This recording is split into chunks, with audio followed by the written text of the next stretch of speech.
like let's just say next year I get an offer of something, I'm gonna go for it. It's something I want to do, and if I can somehow juggle both, I will. Nick Walker reveals a reason why he could retire early in a recent Flex Lewis interview, Dwarf Bodybuilder WINS contest, plus much more. What's up, desktopers? Xavier Wills here for Desktop Bodybuilding, and we are back for another bodybuilding news video, and we're going to kick this one off with HorseMD looking really good in his latest physique updates. We don't know how many weeks out he is from his pro debut in the open class. He's constantly showing the back, which was sort of pointed out by many people online as being one of his weak points. It seems like it's coming up for sure.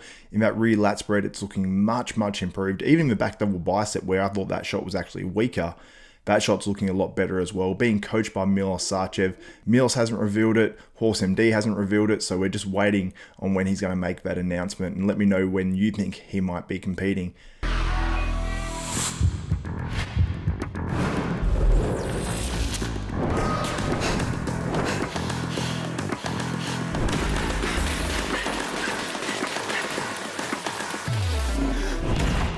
And that contest he could be competing in is the Chiriac Classic in France, which I believe is the show that Alfred Chiriac is doing.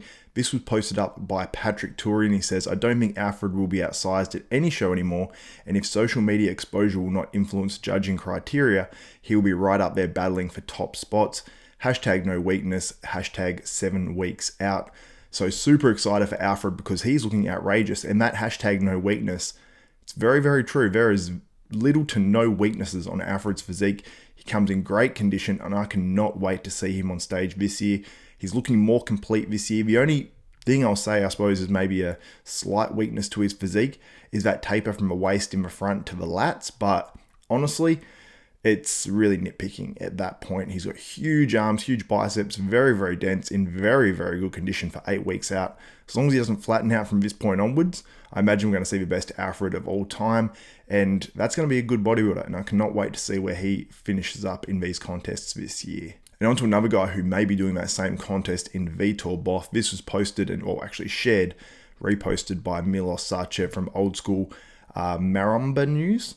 On IG. It says 8 weeks out, and we've got some updates here from Vitor Boff, looking very dense. Earlier in the year, he was coached, I believe, or prepped for the first time by Milos Sarcev, missed his conditioning by a little bit, and that can happen first time a client is working with a new coach. But 8 weeks out, he's looking in pretty damn good shape for an 8 week out point. So I'm sure we're going to bring the conditioning this time around, and he's looking really good. And he's another guy that has few weaknesses to his physique. I think he just needs to make sure that he's in good enough shape while being bursting full, and Milos Sarcev seems to be sort of an expert in that sort of thing.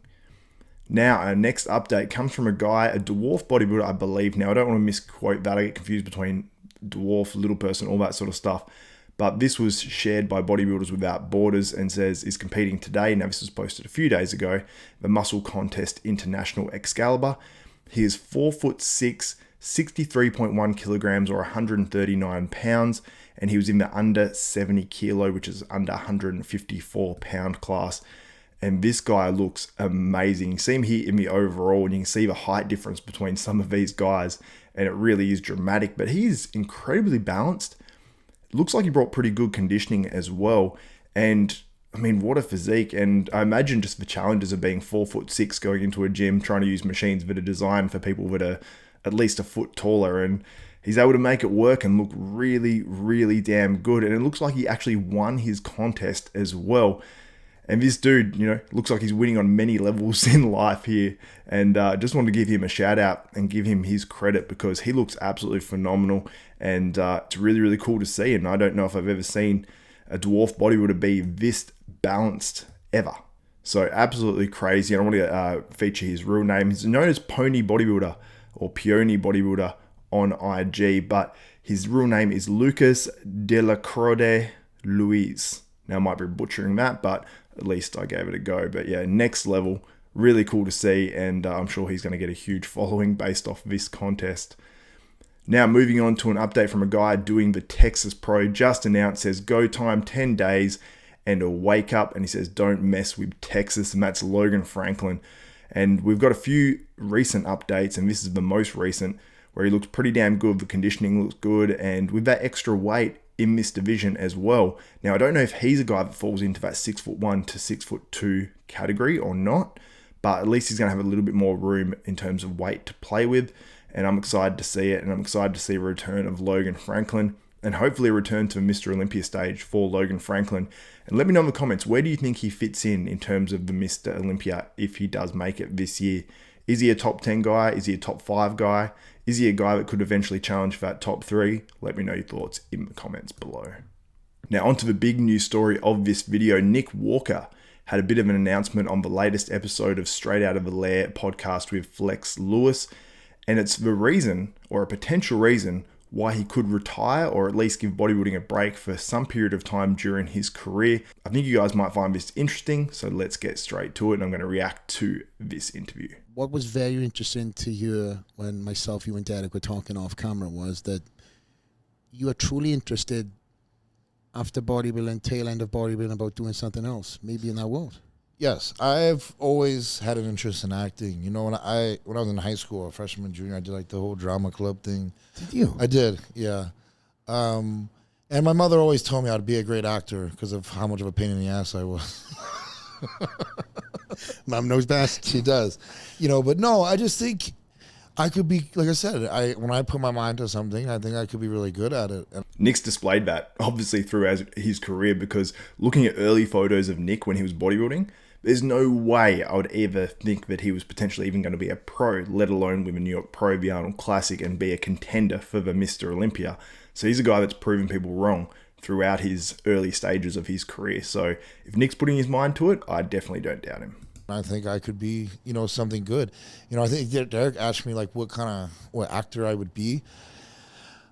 I don't know. I've never done it yet, but, you know, I feel like I could be serious. I feel like I could be funny. I feel like I could be, you know, the action hero. I feel like I could be, you know, a serial killer if they wanted me to be, you know what I mean? Like, I just don't want to die first, you know? Yeah. I'm here to make a name. Don't kill me off right away. But no, that's very interesting, Nick, because, listen, there's a lot of people who have attempted to do that, right, over the years, but we have the blueprint of Arnold, right? Arnold obviously came to this country, didn't speak much English, went through the, you know, the routes of bodybuilding, and truly through his confidence alone put himself into so many different circles. Yeah. Now, I guarantee you when I put this video out, there's going to be comments below saying, oh yeah, as if Nick's going to be an actor, he'd be a terrible actor, all that sort of stuff. But when Arnold actually got into acting, when he got into politics, when he got into all the stuff that he's actually done, everyone was saying those same things and probably had less belief than people were actually having the comments on of Nick Walker actually doing something in this realm. So I am not ruling it out for Nick Walker whatsoever. I mean, the stereotypical roles would be like, I keep just imagining him like being Bane or something. Now that's a pretty big role in terms of like the level of acting he has to do to play a role like that. But that sort of role, can you imagine a Nick Walker in that sort of role with the mask and the whole Bane suit and stuff? Like, it would look really, really cool. And I would love to see someone, you know, even more jacked doing a evil villain role like that. But he doesn't even want to pigeonhole himself to being that sort of a role. Like he said, he could play a serial killer or whatever, you know. And you see what Arnold's done. He's been like the comedian. He's done comedy roles. He's been the action hero. He's done semi-serious roles. And regardless of what you think of Arnold's acting skills, he has been successful at it. So I would love to see actual bodybuilders going and doing this. We've seen WWE stars obviously get into these roles. You've seen John Cena, you've seen The Rock, you've seen Dave Bautista. Now there is a level of acting that goes with WWE, but come on, let's talk about how good the acting is in WWE. It's not, you know, it's not Hollywood whatsoever. So these guys have actually had to have gone away, done acting classes, done all that sort of stuff, and then moved into, you know, movie type roles and big movie roles as well. So we haven't seen it as much with bodybuilders in recent times, but we have seen Arnold, we have seen Lou Ferrigno. I'm sure there's plenty of other names I'm missing as well. Not huge names. Dave Draper, I think back in the day, did some acting and was in some big roles. So we just haven't seen it in recent times as much. We've seen Kai Green in a few little things on Stranger Things. I would love to see more of it, and it really would raise the profile of bodybuilding if it was a big enough role. Because I'm going through that right now. You obviously right now are Mr. Olympia, but you're also thinking a couple of steps. Of course, you have down to. The line. You have to, Nick. I'm very happy to hear this. So is this truly something that you're want to put yourself in? I'm a bodybuilder, right? My goal is to win Mr. Olympia. But like, let's just say next year I get an offer of something, I'm going to go for it, you know, because like I said, it's something I want to do. And if I can somehow, you know, juggle both, I will. But if I get an opportunity to, you know, act in something that, you know, is going to go viral or whatever, I'm going to take the opportunity, you know, and I'm going to flourish with it. And I think that's the beauty about, you know, the start of even me being the bodybuilder, is it could lead to so many things down the road, you know? If you was to pick any movie that you would say that you really kind of, I see myself being in that. 300. I want to be a Spartan warrior. I want to fuck shit up. I love Nick Walker. Like, he's just so, like, he has that childlike enthusiasm and almost naivety as well, because I think that's almost required. You see that a lot in entrepreneurship. You almost have that naivety of, yeah, I can do this. It might be something so outlandish that the average person would say, oh, no, I can't do that. That's unrealistic or whatever. Nick hasn't got that. And I think that's why he's been so successful as a pro bodybuilder on the Mr. Olympia stage, on the Arnold Classic stage, on these other pro stages. So shout out to Nick. Love to see it. And honestly, I hope it happens. It would be huge. And even if he has to miss, you know, a couple of years of competing or something like that, I think it would be awesome anyway. I think he would get more of a following, and he can always come back to bodybuilding a few years later with a much higher profile. Anyway, I want to end this video with a few cool things. This is Chris Aceto, obviously famous coach, former coach of Sean Roden, Jay Cutler, and coaching many other top athletes right now. This is him posing in 1992 at the NABBA Universe. I just wanted to feature this because it was pretty cool to see Chris Aceto. He had a great physique. He's almost reminiscent of like a Bob Paris. Really aesthetic, and it's cool to see this sort of stuff because I've never seen this video of Chris the technician Aceto at all. And then I wanted to feature this one as well, this photo that just went up over the weekend of Jay Cutler, Ronnie Coleman, and Phil Heath.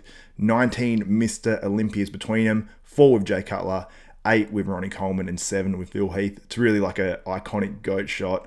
Absolutely love it. Some of the GOATs of bodybuilding. And let me know what you think in the comments. Who is the GOAT out of these 3? Is it Jay Cutler? Is it Ronnie Coleman? Is it Phil Heath? And let me know why. You don't have to just go off Mr. Olympia wins or who had the best physique. Just whatever your opinion is and why in the comments below. Anyway, guys, thank you so much for watching this video. If you did enjoy it, give the video a thumbs up, smash that like button, also subscribe and hit the notification bell button. That way you'll be notified of every video that goes up from myself, Xavier Wills at Desktop Bodybuilding. And all those likes, all those comments, and all those shares are so appreciated by myself. Anyway, guys, that's it for this one. My name's Xavier Wills. This is Desktop Bodybuilding, and we are out.